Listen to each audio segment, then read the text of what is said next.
আল্লাহর রাস্তায় দান করেছেন অঢেল সম্পদ, অথচ একটা সময় মাত্র 1 রিয়েলের জন্য দরজায় দরজায় ঘুরেছেন তিনি।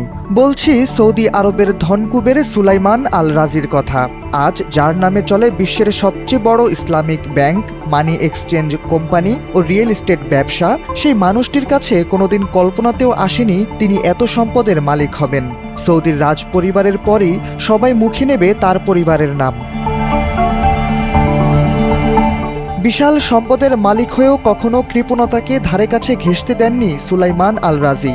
অর্থ যেমন উপার্জন করেছেন 2 চোখ বন্ধ করে, তেমনি আল্লাহর জন্য দানও করেছেন।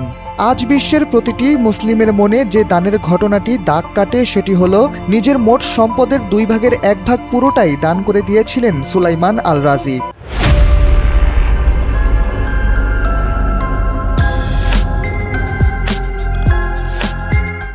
টাকার অঙ্কে সে দানের পরিমাণ ছিল 65,000 কোটি টাকা।